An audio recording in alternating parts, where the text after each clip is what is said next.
Hello everybody and welcome to another video on my channel. In my last video I did a tier ranking of the Spider-Man films theatrically released. So in this video I got an interesting idea of ranking the villains from all of these Spider-Man movies from worst to best in a tier ranking. My list isn't the right list, it's just my opinion, and I'd like to know your guys' opinions on the Spider-Man villains from these films down below in the comment section. Let's start off with the tier rankings. So at the top we have amazing character, they okay, terrible, wish we saw more, and of course at the bottom we have Goblin droppings. First one we're going to start off with, we're going to start from left to right. Rhino is going straight up in Goblin droppings. They didn't really do anything with him in The Amazing Spider-Man 2. He was really bad comedic relief, really over the top. His Rhino suit by the end of the film really didn't do it for me personally. It looked really silly with his head sitting on top of a CGI body. Clearly they threw him in there just to establish a quick Sinister Six setup, which just did not work for me personally. So yeah, Rhino's going down at Goblin droppings. Not a great character and not a good start to this tier list.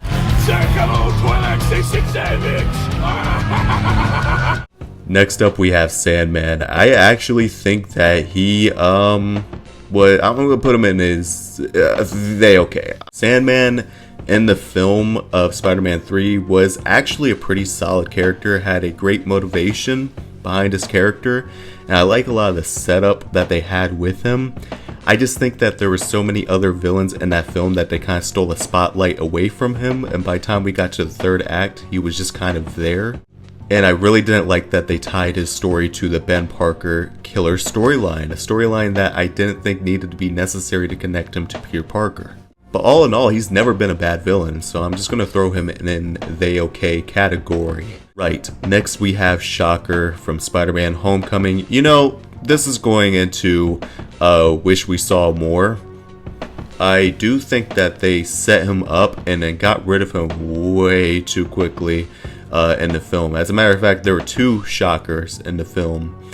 First one got killed by Vulture, and the second one showed up at near the end where he fought Peter, and it just kind of got sidelined again and taken out in like 5 seconds, which is kind of a shame because Shocker's one of Spider-Man's main villains, and I wish they would have done more with him, but they just kind of pushed him to the side. At least he's still alive, that they could potentially do more with him in the future. However, for what we did get, I'm going to put him more in the wish we saw more category. Right. So next one is going to be Vulture. This is going to go into amazing character.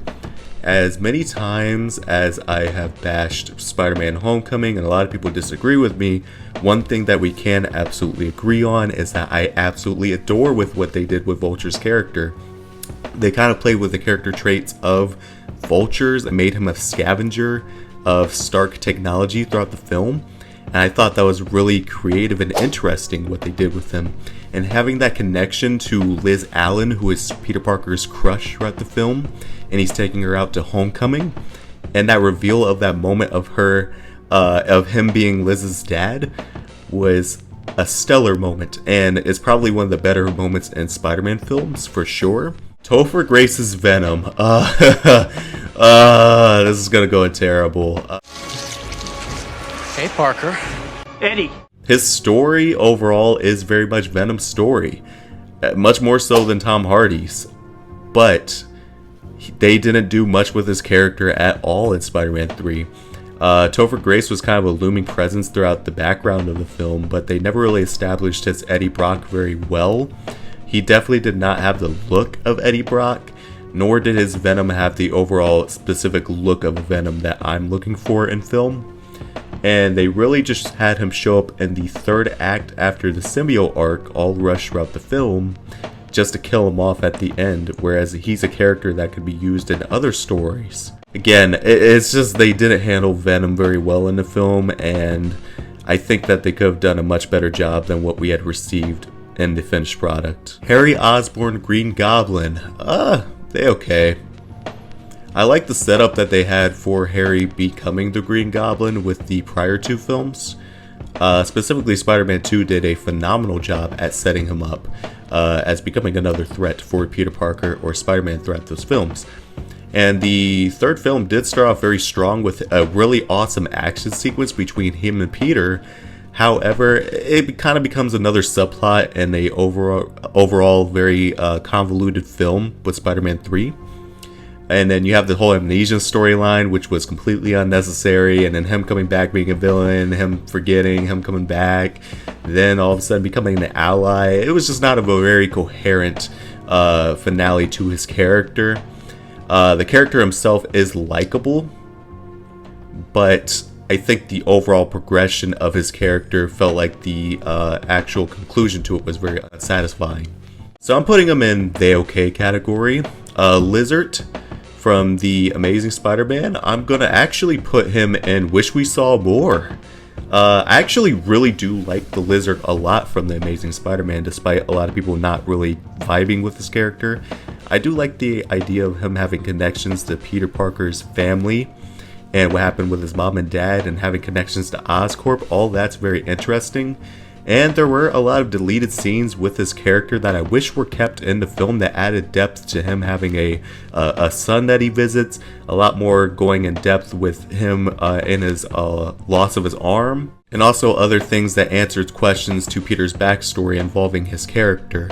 All in all, he's not a bad guy by the end of the film. I do like the conclusion of the film where he realizes he messed up after he got cured. I just wish that we saw more of his character to kind of establish him more as being a not as forgettable Spider-Man villain.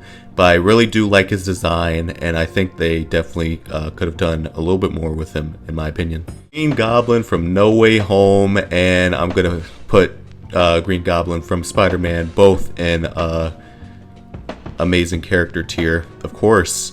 These two Green Goblins, Willem Dafoe is the Green Goblin. No one says no to me! It's going to be so hard to see another person. I feel bad for the next person who potentially is going to play Green Goblin in the future, because Willem Dafoe did such a good job at playing the Green Goblin that there's going to be no other actor that we're going to see as the Green Goblin since Willem Dafoe. But that being said, Green Goblin's an iconic Spider-Man villain that was translated very well in the Raimi films. The dual personality between him and Norman is played wonderfully by Willem Dafoe. And though not an entirely complex character by any standard, it's really the overall performance of Willem that makes him such a memorable Spider-Man villain. And him in No Way Home really got cranked up to 100 with his insanity. And he sets up future events that happen within the Raimi films, and sets up things that happen for Tom Holland in the future as well. He's a fantastic character. He's going to have to go in amazing character tier. Oh god, this one's going to Goblin Droppings. It was horrible. That's why I named the tier list Goblin Droppings, because no. This is... no. I don't know what they could have done better with this, but they definitely could have done better than this. I don't really want to talk about this too much, because I'll just show you guys one scene, and then you guys will see why I put it with Goblin Droppings. One reason why I should trust you. Because I need you. You need me. Yes, I need you. You need me. Yes, you're my only chance. You need me. Yes, Max, please, we don't have much time. You need me. Yes, I need you. You need me. Oh, you're stupid. You need me. I need you. I need you, please. You need me. Please. I need you. I need you. Next up we have Electro. This is the most tricky one because there's a lot of silly elements with Jamie Foxx at the beginning of the film meeting Spider-Man. Those moments were terrible. But then the actual Electro stuff I thought was very interesting and could have been probably a main focal point of the film, much rather than these other subplots. So I'm going to put him in the okay. Great visuals, much more memorable than the Goblin in the film. And I do like the Max Dillon character setup, but I just wish they did more with him. And I do think that he was kind of a letdown in that film. I'll do the same thing with No Way Home. I mean, Jamie Foxx did get his redemption in that film, and he does look better. But again, they Could have done more with him. Right, Doc Ock from Spider-Man 2 is going to go into amazing character tier.